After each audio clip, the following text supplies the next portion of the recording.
একজন কৃষক রাত দিন পরিশ্রম করে সোনার ফসল ফলায়, সেই ফসলটাই কিন্তু শহরের মানুষেরা খায়। কিন্তু একটা বিষয় দেখেন, আজকাল সেই কৃষকেরই কিন্তু কোনো মূল্য নাই। তো প্রিয় বন্ধুরা, আমরা চলে আসলাম আজকে একটা সবজির জমিতে। এখানে আমার ভাই সবজি চাষ করছে। তো আমার ভাইয়ের কাছ থেকে কিছু জানবো যে সবজিটা আসলে তার লাভ হচ্ছে নাকি, কি পরিমাণ দামে বিক্রি হচ্ছে, তার লোকসান নাকি লাভ, এসব বিষয় আমার ভাইয়ের কাছ থেকে কিছু শুনবো। বলতেছি, এই যে সবজিটা চাষ করছেন, এখানে কয় প্রকার সবজি চাষ করছে? এখানে লাগা আছে ওই যে ভেন্ডি আছে, ঝিঙে ফুললা, এইগুলাই ওই লগে এই সবজি। উস্তে ছিল, উস্তেটা মরিয়ে গেছে, উস্তের গাছ এখন এই ঝিঙে ফুললা আছে। আচ্ছা, এই ঝিঙেটা কি এখন তুললেন? হ্যাঁ, এখন কাটলাম ভাই ঝিঙে। তা এটা কি বাজারে নেবেন? হ্যাঁ, এটা বাজারে নেবো। বর্তমানে ঝিঙের বাজার রেট কত? ভাই ঝিঙের বাজার তো নাই কই, 20 টাকা কেজি দাম দেয়। 20 টাকা কেজি? 20 টাকা দাম দেয়, ওটা খুচরা 30 টাকা কেজি বেচে। আচ্ছা, এই সারিয়া এই ফসলগুলো, এই ঝিঙেগুলো তুলছেন, তুলে কয় কেজি আনুমানিক হতে পারে? আনুমানিক 15 কেজি থেকে 15 কেজি থেকে 16 কেজি হবে। একে পাইকারি 20 টাকা রেট না খুচরা? পাইকারি 20 টাকা, 16 টাকা, 18 টাকা এইরকম দাম দেয় যেহেতু পাইকারি বেচবেন, পাইকারি। তো তাহলে এরকম প্রতিদিনই কি এরকম 15-20 কেজি? না, 15-20 কেজি ভাই 3 দিন 4 দিন পরে ওঠে। এই যে আমরা যে খরচ করতেছি ভাই, ওষুধে যে কীটনাশকের দাম, সারের দাম, তাতে তো ভাই এতে পোষায় না। কোনো রকম লস। কৃষকের পণ্যের, সমস্ত পণ্যের দাম কম, কিন্তু কৃষক যেটা ক্রয় করবে সেইটার দামই হলো গিয়ে বেশি। বিক্রয় করলে দাম কম, ক্রয় করতে গেলে দাম বেশি। আচ্ছা, সার মাটি কি খুব অভাব? সার মাটি এখন ধানের সারা দেবো ভাই, সেই ধানের সারা সারই তো মার্কেটে নাই। আচ্ছা, কি সার পাওয়া যাচ্ছে না মার্কেটে? সার দেখা যাচ্ছে এখন ড্যাপ কিনতে যাবেন আপনি, কোনো জায়গায় 1 কেজি ড্যাপ পাবেন না। ইউরিয়া 35 টাকা কেজি, তাহলে বস্তা কত? বস্তা 35 টাকা কেজি, হিসাব করে 50 কেজি। আচ্ছা, এই সার এখন আপনার কাছে কি মনে হয়, সারটা আসলে কি পাওয়া যাচ্ছে না, না সবাই? এখন মার্কেটে করতে- পাচ্ছে না, সরকার কি করতে না করতে দোকানদাররা এটা বোঝে, এটা আমরা তো বুঝি না। কারণ মার্কেটে তো সার, আমি ধানের সারা দেওয়ার জন্য আমি দেখা যাচ্ছে 2 বাজার ঘুরতে, কোনো সার নাই মার্কেটে, সার নাই। তাহলে তো সার না থাকলে তো সমস্যাই।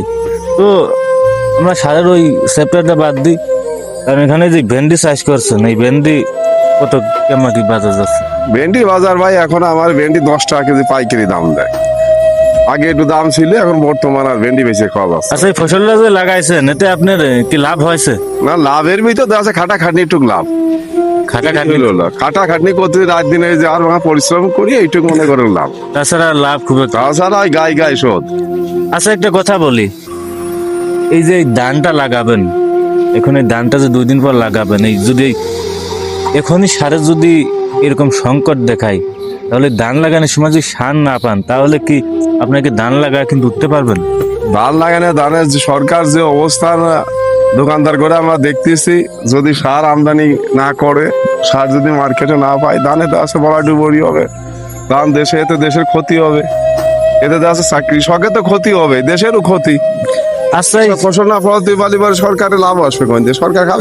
এই সারের সংকটটা কখন থেকে ধরা পড়ছে, মানে এই সারের সংকটটা কখন থেকে? এই তো আছে কয়েক মাস দেখতেছি সারের সংকট। সবচেয়ে বড় ক্ষতি করেছে লোকে ডিলারশিপ দেশে আইনে। এই ডিলারশিপ দেখা যাচ্ছে লম্বা লম্বা টুপি মাথায় দিয়ে গদি করে বসে থাকে। এই যে সার কৃষক গেলি পারে, সার নাই, অথচ রাতের অন্ধকারে বস্তাকে বস্তা সার বিক্রি করে দিচ্ছে দোকানদার কাছে গোপনে। কিন্তু কৃষক যাই 2 কেজি সার পাবে না সরকারি মূল্যে। এই সারের সংকটটি প্রথম থেকেই? না, আগে সারের সংকট ছিল না, আর ইদানিং এসে সারের সংকটটা বেশি। আপনার কাছে কি মনে হয় সারের সংকট হওয়ার কারণটা কি? এখন সারের সংকট হওয়ার কি কারণ, এটা আল্লাহ পাকি জানে, আর হলো গিয়ে সর্বোচ্চ জানে হলো সরকার। সরকার কি করতেছে না করতে, এটা সরকারই জানে। সরকার কি কিছু বলতেছে? সরকার তো সারের উপর যদি কৃষি মন্ত্রী ভূমিকা নেয়, তাহলে পরে সার যদি আমদানি করতে পারে, তাহলে পরে হয়তো আমরা একটু বাঁচতে পারি। আপনারা কি চাচ্ছেন সরকারের কাছে? আমরা তো সরকারের কাছে আবেদন করে দিয়ে সরকার সার আমদানি করুক, খোলা বাজারে সার বিক্রি করুক, এই ডিলারশিপ বন্ধ করুক, তাহলে পরে মনে হয় দেশের একটু সারের সংকট দূর হইতে। তাহলে আপনি চাচ্ছেন যে খোলা বাজারে সার আসে? খোলা বাজারে সার আসুক, আমরা দেখা যাচ্ছে যে জন কামাই করে যাতে আমাদের সার করে খুঁজে না বেড়াতে হয়। ডিএবি কয় টাকা বস্তা এখন বিক্রি হচ্ছে? ডিএবি এখন আর 1700-1800 টাকা বস্তা বিক্রি হচ্ছে সৌদি ডিএবি। তাও পলা কিনতে হবে, পলা ওরা তো বেশ কি করে, খোলা বাজার তো সার নাই। তা প্রকাশ্যে মানে বিক্রি করতে পারি না বিক্রি করতেছে না, গোপনে দেখা যাচ্ছে বেছে। আর ইউরিয়া ইউরিয়া 35 টাকা কেজি। ইউরিয়া আপনি 1 কেজি ওখানে কিনতে যান 35 টাকা দাম ধরবে। তাহলে এইভাবে যদি এখনই চলে তাহলে তো ধান লাগানোর সময় জানার সময় ভরাডুবি, কৃষকের ভরাডুবি ছাড়া কিছুই না। কৃষকের দেখা যাচ্ছে যত যেই যে সরকারি আসুক খালি কৃষকের পণ্যের দাম কমানোর চেষ্টা করে, আর দেখা যাচ্ছে যেটা ক্রয় করবে কৃষক ওইটার পণ্যের দাম হলো গিয়ে বেশি। মানে খালি আপনাদের কৃষকের। যত নির্যাতন কৃষকের উপর, অন্য কোনো লোকের নির্যাতন নাই। তো ধন্যবাদ কিছু মূল্যবান কথা বলার জন্য। তো বন্ধুরা, ভিডিওটা কেমন লাগছে অবশ্যই কমেন্টে জানাবেন। ধন্যবাদ।